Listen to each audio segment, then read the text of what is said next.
जय हिंद साथियों, आज के इस क्लास में आप सभी का बहुत बहुत स्वागत है। तो साथियों, बिहार पुलिस सिपाही की नई भर्ती 2025 के लिए आज हम लोग इस करंट पब्लिकेशन के बुक से सेट नंबर 7 को कवर करेंगे। जैसे कि यहाँ पर आप लोग देख सकते हैं, ये करंट पब्लिकेशन का प्रैक्टिस सेट का बुक है। साथियों, इसमें टोटल 29 सेट से दिया हुआ है और ये आपके एग्जाम के लिए बहुत ही शानदार बुक है। तो आप लोग इस बुक से प्रैक्टिस सेट लगाइए, आपको बहुत ही ज़्यादा इससे फ़ायदा मिलेगा। तो चलिए आज हम लोग इसी बुक से सेट नंबर 7 को कवर करते हैं। तो जो भी साथी चैनल पर पहली बार आए हैं, आप लोग चैनल को सब्सक्राइब करके और साथ में बेल आइकन को जरूर प्रेस कर लें ताकि आपसे एक भी इम्पोर्टेंट सेशन मिस ना हो। तो चलिए इसी के साथ आज के सेट को स्टार्ट करते हैं। तो देखिए, आज का पहला क्वेश्चन है, आमरण शब्द में कौन सा उपसर्ग है। चलिए सभी ऑप्शन को ध्यान से पढ़िए और साथियों प्रत्येक स्टूडेंट को नीचे लाइव चैट में अपना अपना आंसर करना है, जिससे कि आप सभी का प्रॉपर तरीके से रिवीजन भी हो सके। चलिए बताइए, क्वेश्चन 1 के लिए आंसर क्या होगा। आमरण शब्द में कौन सा उपसर्ग है। तो देखिए, उपसर्ग क्या होता है, जो किसी भी शब्द के आगे लगता है उसको उपसर्ग कहते हैं। तो आमरण शब्द में कौन सा उपसर्ग है, तो इसमें आ उपसर्ग है। तो यहाँ पर जो भी बच्चे ऑप्शन डी बता रहे हैं उनका बिल्कुल सही जवाब है, आ उपसर्ग है। अगर आपसे पूछे कि बताइए आजीवन में कौन सा उपसर्ग है, ये क्वेश्चन एग्जाम में आता है, तो इसमें भी आ उपसर्ग है। आजन्म में पूछे कौन सा उपसर्ग है, तो इसमें भी आ उपसर्ग है। क्वेश्चन नंबर देखिए दूसरा, विस्मरण का विलोम शब्द कौन सा है। चलिए क्वेश्चन नंबर 2 के लिए आप लोग आंसर बताइए, विस्मरण शब्द का विलोम शब्द क्या होगा। तो यहाँ पर क्वेश्चन नंबर 2 के लिए आंसर क्या होगा, स्मरण। ठीक है, डी ऑप्शन यहाँ पर आपका सही जवाब है। विस्मरण का विलोम शब्द क्या हो जाएगा, स्मरण। चलिए क्वेश्चन नंबर देखिए तीसरा, तत्पुरुष का सही संधि विच्छेद कौन सा है। और साथियों सेशन के लास्ट में आप सभी को कमेंट करके अपना अपना स्कोर बताना है कि आपने आज के सेट में कितने क्वेश्चन सही किए हैं। तो तत्पुरुष का संधि विच्छेद क्या हो जाएगा, यहाँ पर तत् प्लस पुरुष, यहाँ पर लिख देते हैं त द हलंत प्लस पुरुष। ठीक है, तद प्लस पुरुष देखिए किस ऑप्शन में है, यहाँ पर देख सकते हैं बी ऑप्शन में दिया हुआ है, तद प्लस पुरुष। ये क्वेश्चन याद रखिएगा, एग्जाम में इस तरह से पूछा जाता है। इसका सही जवाब है बी ऑप्शन, तद प्लस पुरुष। और ये किस संधि का उदाहरण होगा, व्यंजन संधि का उदाहरण। ठीक है, ये व्यंजन संधि का उदाहरण है। अगला क्वेश्चन देखिए, अष्टावक्र कहानी के अनुसार अष्टावक्र क्या बेचा करता था। चलिए बिल्कुल इसी टाइप के हिंदी व्याकरण के क्वेश्चन आपके एग्जाम में पूछे जाते हैं। बताइए, अष्टावक्र कहानी के अनुसार अष्टावक्र क्या बेचा करता था। तो इसका सही जवाब है बी ऑप्शन, चाट बेचा करता था। यहाँ पर बी वाला ऑप्शन आपका सही जवाब है। चलिए आगे बढ़ते क्वेश्चन 5, जिसका कुछ क्षणों में ही नाश हो जाए, इस वाक्यांश के लिए सही शब्द कौन सा है। चलिए क्वेश्चन नंबर 5 के लिए आप लोग आंसर बताइए, जिसका कुछ क्षणों में ही नाश हो जाए, इस वाक्यांश के लिए सही शब्द क्या होगा। तो यहाँ पर जो भी बच्चे ऑप्शन ए बता रहे हैं उनका बिल्कुल सही जवाब है क्षण भंगुर। ठीक है, जिसका कुछ क्षणों में ही नाश हो जाता है उसके लिए शब्द क्या है, क्षण भंगुर। चलिए आगे देखते हैं, किसी भारतीय राज्य की राज्यपाल बनने वाली पहली महिला कौन थी। चलिए स्टैटिक जीके का क्वेश्चन है, बताइए इसका आंसर क्या होगा। किसी भी भारतीय राज्य की राज्यपाल बनने वाली पहली महिला कौन थी।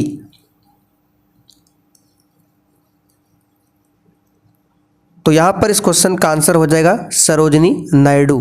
ए ऑप्शन जो भी बच्चे बता रहे हैं उनका बिल्कुल सही जवाब है। ये उत्तर प्रदेश राज्य की राज्यपाल बनने वाली पहली क्या थी, राज्यपाल महिला थी। ठीक है। अच्छा, किसी भी राज्य की मुख्यमंत्री बनने वाली प्रथम महिला पूछे तब आपको आंसर करना है सुचेता कृपलानी। और सरोजिनी नायडू की बात करें तो भारतीय राष्ट्रीय कांग्रेस यानी कि आईएनसी की स्थापना करने वाली ये प्रथम भारतीय महिला भी बनी थी, इस बात को भी ध्यान रखिएगा।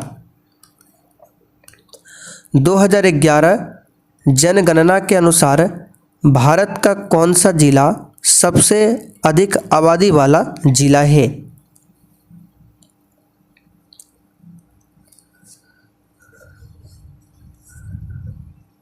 तो जिला में पूछा गया है, इसका आंसर हो जाएगा महाराष्ट्र का ठाणे। ठीक है, महाराष्ट्र का जो ठाणे जिला है 2011 जनगणना के अनुसार ये सबसे अधिक आबादी वाला जिला है। और साथियों, अगर आपसे पूछे कि जनगणना 2011 के अनुसार किस राज्य का जनसंख्या घनत्व सबसे अधिक है, तो याद रखिएगा अपना बिहार का। ठीक है, अपना बिहार का जो जनसंख्या घनत्व है वो सबसे अधिक है। कितना है? तो 1106 व्यक्ति प्रति वर्ग किलोमीटर में निवास करते हैं 2011 जनगणना के अनुसार बिहार में। सबसे कम पूछे कहाँ पर है, तो अरुणाचल प्रदेश में। ठीक है, सबसे कम जनसंख्या घनत्व है अरुणाचल प्रदेश का। कितना है? तो 17 व्यक्ति प्रति वर्ग किलोमीटर। अच्छा, अगर आपसे पूछे सबसे अधिक जनसंख्या घनत्व वाला केंद्र शासित प्रदेश कौन सा है, तब याद रखिएगा दिल्ली। दिल्ली सबसे अधिक जनसंख्या घनत्व वाला केंद्र शासित प्रदेश है। और राज्य में पूछे तो अपना बिहार। भारत के संविधान के किस अनुच्छेद में लोकसभा में अनुसूचित जाति और अनुसूचित जनजाति के लिए सीटों के आरक्षण का प्रावधान है? ये क्वेश्चन पहले भी हम आपको बता चुके हैं, पॉलिटी क्लास में भी ये क्वेश्चन हम आपको कराए थे। बताइए, एससी शेड्यूल कास्ट यानी कि अनुसूचित जाति। ठीक है, और आपका है एसटी जिसको बोलते हैं शेड्यूल ट्राइब्स। ठीक है, अनुसूचित जनजाति। तो एससी एसटी के लिए कहाँ पर, तो भारतीय संविधान के किस अनुच्छेद में लोकसभा में एससी एसटी के लिए आरक्षण का प्रावधान किया गया है? तो ये है आर्टिकल 330। यहाँ पर सी ऑप्शन आपका सही जवाब है, आर्टिकल 330। प्रसिद्ध संरचना गेटवे ऑफ इंडिया को निम्नलिखित में से किसने डिजाइन किया था?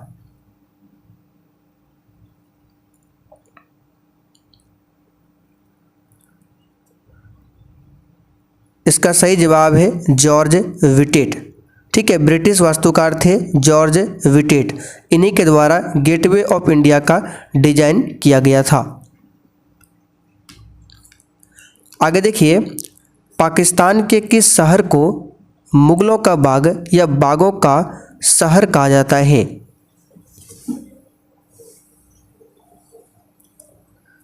चलिए बताइए, क्वेश्चन 10 के लिए आंसर क्या होगा? इसका सही जवाब है लाहौर को। ठीक है, चौथा वाला ऑप्शन यहाँ पर सही है, लाहौर। चलिए आगे देखते हैं क्वेश्चन 11। स्वतंत्र भारत के पहले रक्षा मंत्री कौन थे?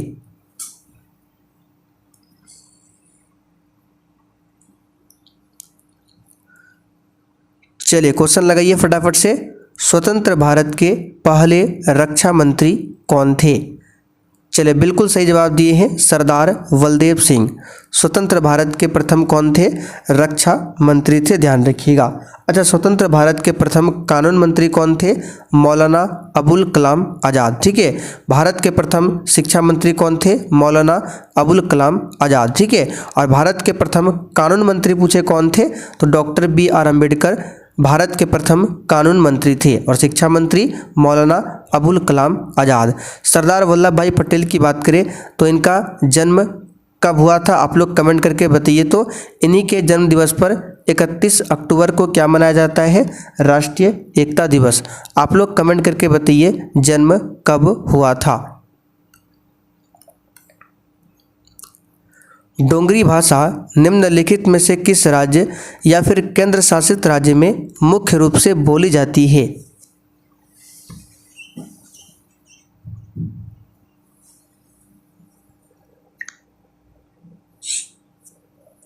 चलिए इस क्वेश्चन का आंसर क्या हो जाएगा? इसका सही जवाब है जम्मू कश्मीर। ए ऑप्शन यहाँ पर आपका सही जवाब है, जम्मू कश्मीर। किस वर्ष में भारत के प्रशासन को महारानी विक्टोरिया की उद्घोषणा के द्वारा ब्रिटिश सम्राट के हाथों में सौंप दिया गया था?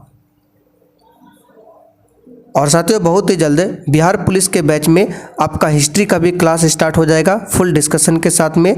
तो जो भी साथी बिहार पुलिस 2025 के लिए नया बैच को ज्वाइन करना चाहते हैं, आप लोग नंबर लिख लीजिए 9631887058। इस नंबर पर मैसेज करके बैच के बारे में जानकारी ले सकते हैं। तो यहाँ पर इस क्वेश्चन का आंसर क्या हो जाएगा? ऑप्शन चौथा 1858। ठीक है, भारत सरकार एक्ट जो 1858 आया था, इसी के तहत भारत में ब्रिटिश सरकार का नियंत्रण कहाँ चला गया था? ब्रिटिश क्राउन में स्थानांतरित हो गया था। ठीक है, तो यहाँ पर डी ऑप्शन आपका सही जवाब है, 1858 का एक्ट। आपका भला सबकी भलाई, ये किस बैंक की टैगलाइन है?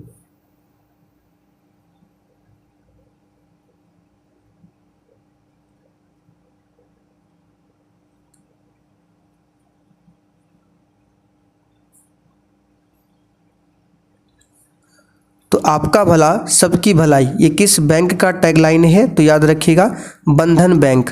सी ऑप्शन आपका सही जवाब है, बंधन बैंक। भारतीय स्टेट बैंक का पुराना नाम पूछे क्या था? Imperial bank of India. क्या था? यहाँ पर लिख देते हैं इंपीरियल। ठीक है, इंपीरियल बैंक ऑफ इंडिया, ये एसबीआई का पुराना नाम था। तो इंपीरियल बैंक ऑफ इंडिया से एसबीआई कब बना था? तो 1955 में। इसे भी ध्यान रखिएगा। चलिए आगे देखते हैं।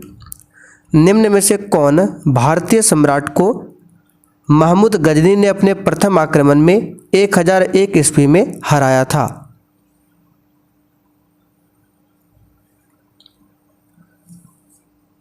चलिए बताइए इस क्वेश्चन का आंसर क्या होगा? तो ये है जयपाल। सी ऑप्शन यहाँ पर आपका सही जवाब है। क्या हो जाएगा आंसर? जयपाल। ठीक है, और जयपाल की बात करें तो ये कौन था?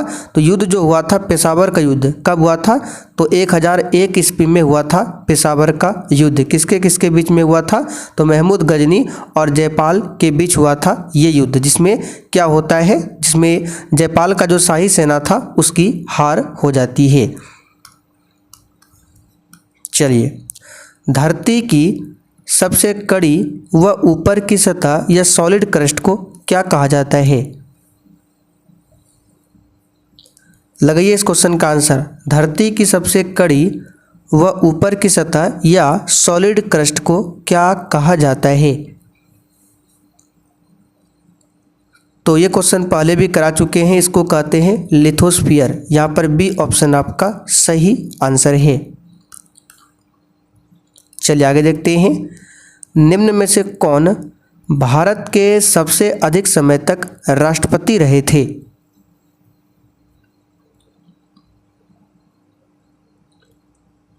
आंसर है डॉक्टर राजेंद्र प्रसाद। ठीक है, भारत के प्रथम स्वतंत्र भारत के पहले राष्ट्रपति थे और सबसे लंबे समय तक राष्ट्रपति के पद पर रहे थे, लगभग 12 सालों तक। ठीक है, अच्छा आप लोग कमेंट करके बताइए डॉक्टर राजेंद्र प्रसाद का जन्म किस राज्य में हुआ था?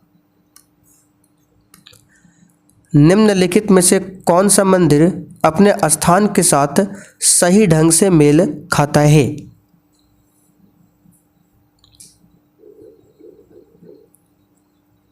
बी ऑप्शन तो पहले ही गलत है, सोमनाथ मंदिर गुजरात में है, आप सभी जानते हैं, तो ये तो आपका गलत हो जाएगा। चलिए और देखिए कौन सा यहाँ पर सही ढंग से मेल खाता है। यहाँ मल्लिकार्जुन दिया है आंध्र प्रदेश, जो कि बिल्कुल सही है। यहाँ पर केवल ए ऑप्शन ही आपका सही है। वैद्यनाथ धाम उड़ीसा में नहीं है, झारखंड में है।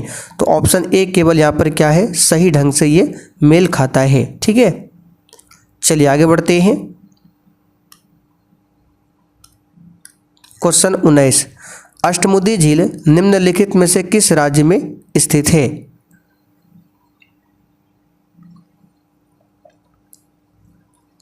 चलिए इस तरह के क्वेश्चन एग्जाम में पूछे जाते हैं, बताइए अष्टमुदी झील किस राज्य में स्थित है? तो ये केरल राज्य में स्थित है। कहाँ पर है? केरल राज्य में स्थित है। केरल के राज्य में किस जिला में है? तो कोल्लम जिला में। पूछा जाता है किस जिला में है? कोल्लम जिला में स्थित है। चलिए आगे देखिए, बुर्ज होम नवपाषाण युगीन स्थल डैश में स्थित है। बुर्ज होम जो है नवपाषाण युगीन स्थल है, ये किस राज्य में स्थित है आपको बताना है।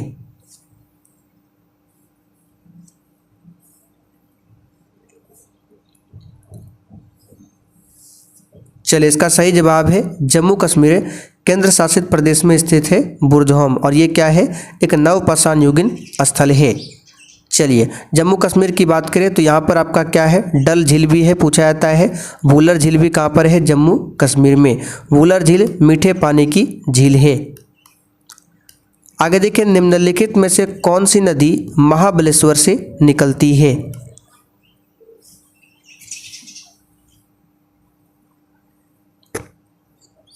चलिए ये क्वेश्चन शायद हमने कल भी आपको बताया था।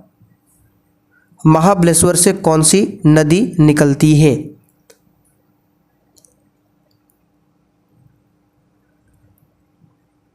तो इसका सही जवाब क्या होगा? कृष्णा नदी। ठीक है, कृष्णा नदी का उद्गम मध्य भारत के महाराष्ट्र राज्य में, ठीक है, महाराष्ट्र राज्य से निकलती है। कहाँ से? महाबलेश्वर के पश्चिमी घाट से। तो यहाँ पर बी ऑप्शन आपका सही जवाब है, कृष्णा। कावेरी नदी भी हमने आपको बताया था, ये कर्नाटक में त्रंबकेश्वर की पहाड़ी से निकलती है कावेरी नदी। कावेरी नदी को दक्षिण भारत की गंगा कहा जाता है, लेकिन दक्षिणी गंगा पूछे या वृद्ध गंगा पूछे तो गोदावरी को कहा जाता है। गोदावरी की लंबाई कितनी है? तो 1465 किलोमीटर गोदावरी नदी की कुल लंबाई है, ध्यान रखिएगा। चलिए आगे बढ़ते हैं। निम्नलिखित में से किसने पहली बार भगवद गीता का अंग्रेजी में अनुवाद किया था? अच्छा, कृष्णा नदी की लंबाई कितनी है ये भी बता देते हैं, 1400 किलोमीटर। गोदावरी नदी की लंबाई 1465, कृष्णा नदी की लंबाई कितनी है? 1400 किलोमीटर, ठीक है, और गंगा नदी की लंबाई 2525 किलोमीटर। बताइए इस क्वेश्चन का आंसर, किसने पहली बार भगवद गीता का अंग्रेजी में अनुवाद किया था?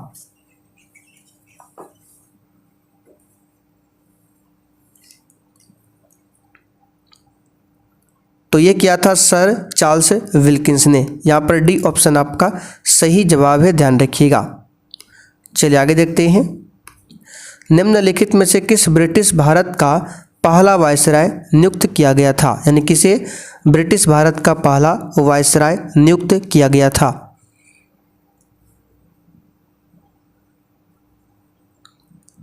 तो भारत का पहला वायसराय लॉर्ड कैनिंग आप सभी जानते हैं। ए ऑप्शन यहाँ पर आपका सही जवाब है।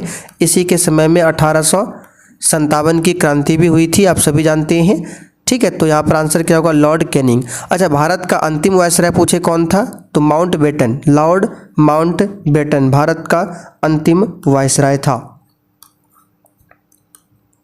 निम्नलिखित में से कौन सी एक प्रायद्वीपीय नदी नहीं है?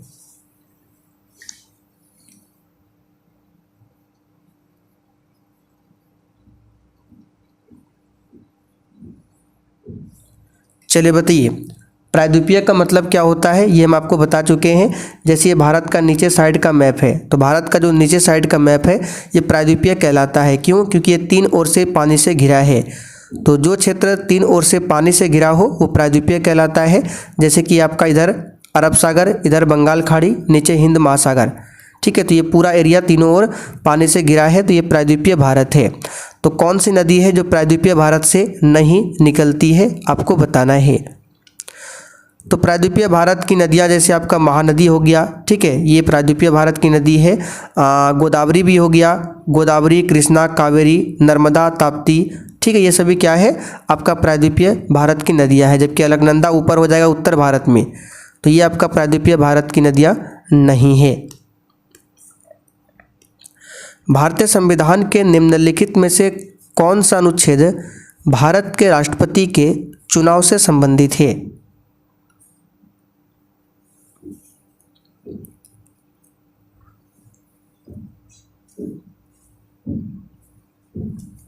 तो राष्ट्रपति की बात करें, सबसे पहले राष्ट्रपति पद के बारे में आर्टिकल 52 में बताया गया है। आर्टिकल 53 में क्या बताया गया है कि राष्ट्रपति कार्यपालिका का प्रमुख होगा, और 54 में क्या बताया गया है राष्ट्रपति चुनाव के बारे में। तो यहाँ पर डी ऑप्शन आपका सही जवाब है। 60 में क्या बताया गया है राष्ट्रपति शपथ के बारे में। आर्टिकल 61 में क्या बताया गया है राष्ट्रपति पर महाभियोग। आर्टिकल 72 में क्या है तो राष्ट्रपति के पास क्षमादान की शक्ति।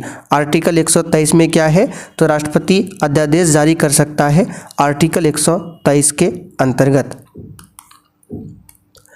निम्नलिखित में से किसे लोकसभा के पहले उपाध्यक्ष के रूप में नियुक्त किया गया था। अध्यक्ष नहीं पूछा गया है, उपाध्यक्ष। अध्यक्ष पूछा जाता तब आपका आंसर क्या होता जीवी मावलंकर, गणेश वासुदेव मावलंकर। लेकिन पहला उपाध्यक्ष बताना है किसे नियुक्त किया गया था। चलिए, बहुत ज़्यादा इंपॉर्टेंट क्वेश्चन है। इसका आंसर है एम अनंत सैनम अयंगर। ये लोकसभा के पहले उपाध्यक्ष के रूप में नियुक्त किए गए थे। तो यहाँ पर ए ऑप्शन आपका सही जवाब है। ये व्यक्ति भारत के राज्यपाल भी रह चुके हैं। तो पहला वाला ऑप्शन आपका सही जवाब है, ध्यान रखिएगा। अच्छा, लोकसभा की प्रथम महिला स्पीकर कौन थी, आप लोग बताइए कमेंट करके। हीराकुंड बांध किस नदी पर बनाया गया है।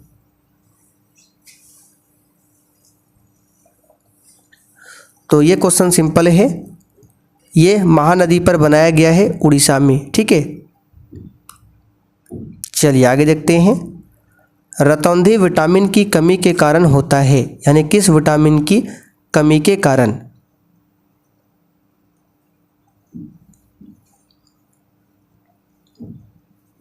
तो इसका सही जवाब है विटामिन ए की कमी के कारण। इसका रासायनिक नाम रेटिनॉल है, इसका रासायनिक नाम एस्कॉर्बिक एसिड है, इसका रासायनिक नाम फिलोक्विनोन है, और विटामिन B12 में पाया जाता है कोबाल्ट धातु, और इसका रासायनिक नाम है साइनोकोबालामिन।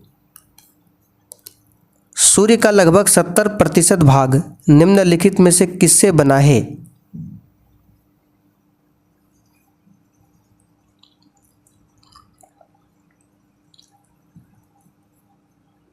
तो ये बना है हाइड्रोजन से।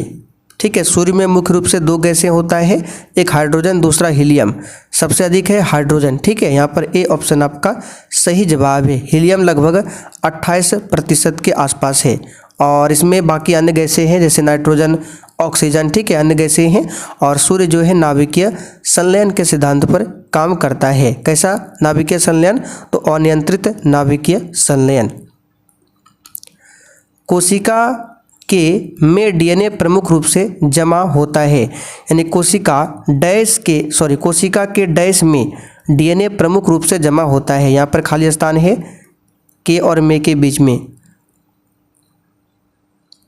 तो इसका सही जवाब है केंद्रक। ठीक है, कोशिका के केंद्रक में डीएनए प्रमुख रूप से जमा होता है, ध्यान रखिएगा। केंद्रक की खोज किसने किया था, रॉबर्ट ब्राउन ने। किसने किया था, रॉबर्ट ब्राउन ने। नीला लिटमस पेपर अम्लीय घोल के संपर्क में क्या होता है। देखिए, अम्लीय घोल का पीएच मान 7 से कम होता है, क्षारीय घोल का पीएच मान 7 से अधिक होता है, और उदासीन घोल का पीएच मान 7 के बराबर होता है। तो इसका आंसर क्या हो जाएगा, लाल। नीला लिटमस पेपर अम्लीय घोल के संपर्क में लाल हो जाता है, इस बात को ध्यान रखिएगा। उस उत्तक का नाम बताइए जो किसी पौधे के विभिन्न भागों में भोजन पहुंचाता है। तो भोजन के लिए कौन सा हो जाएगा बताइए। जल के लिए तो जाइलम है, लेकिन भोजन के लिए क्या हो जाएगा, फ्लोएम। कई बार बता चुके हैं, सी ऑप्शन यहाँ पर आपका सही जवाब है। डिटर्जेंट पाउडर में कौन सा प्रमुख रसायन मौजूद होता है। और इससे पहले जितना भी क्लास आपका हुआ है, सभी क्लास का पीडीएफ आंसर के साथ एप्लीकेशन पर अपलोड कर दिया गया है। क्लास का पीडीएफ, क्लास का नोट्स, क्वेश्चन बैंक, सारा कुछ एप्लीकेशन पर आपको मिल जाएगा। तो डिटर्जेंट पाउडर में कौन सा प्रमुख रसायन मौजूद होता है, इसका सही जवाब क्या हो जाएगा, ऑप्शन दूसरा, सोडियम कार्बोनेट। ठीक है, सोडियम कार्बोनेट, जिसको वॉशिंग सोडा भी बोला जाता है। ठीक है, और एक होता है खाने वाला सोडा, वो है सोडियम बाइकार्बोनेट।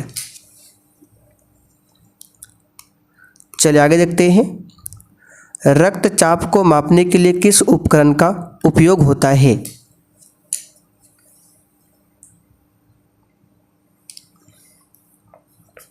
तो ये होता है स्फिग्नोमैनोमीटर। सी ऑप्शन यहाँ पर आपका सही जवाब है। सिंपल सा क्वेश्चन है स्फिग्नोमैनोमीटर। स्थिर वैज्ञानिक शब्दों को वर्णित करने के लिए उपसर्ग के रूप में शब्द का उपयोग किया जाता है। बताइए, स्थिर वैज्ञानिक शब्दों को वर्णित करने के लिए उपसर्ग के रूप में किसका इस्तेमाल होता है? इसका सही जवाब है आइसो। आइसो शब्द एक वैज्ञानिक शब्दों के लिए उपसर्ग है। इसका मतलब होता है समान या फिर स्थिर। ठीक है, तो यहाँ पर इसका आंसर क्या हो जाएगा? आइसो। ध्यान रखिएगा। चलिए आगे देखते हैं। स्कॉटलैंड के रोजलिन इंस्टीट्यूट में बनाया गया डॉली नामक पहला जीव क्लोन था। यानी कि स्कॉटलैंड का एक रोजलिन इंस्टीट्यूट है, वहाँ पर एक डॉली नामक पहला जीव का क्लोन बनाया गया। तो वो कौन सा जीव था आपको बताना है।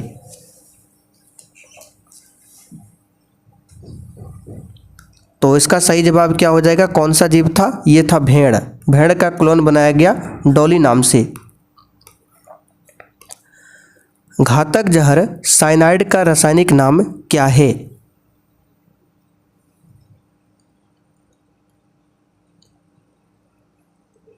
इसका सही जवाब क्या होगा? बताइए फटाफट से।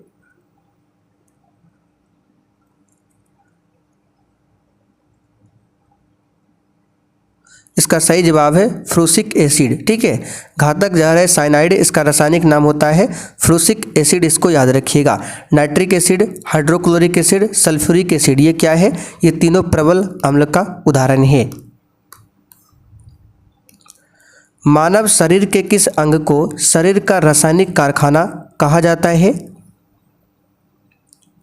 चलिए सिंपल सा क्वेश्चन है। यकृत यानी कि लीवर को कहा जाता है। हीमोग्लोबिन और मायोग्लोबिन दोनों डैश के निर्माण के लिए आवश्यक होते हैं।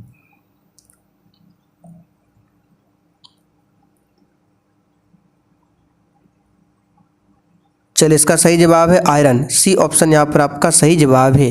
हीमोग्लोबिन के कारण ही खून का रंग लाल होता है। नाइट्रस ऑक्साइड निम्नलिखित में से किसका रासायनिक नाम है? चलिए आज का आखिरी क्वेश्चन है, इसका आंसर है लाफिंग गैस का।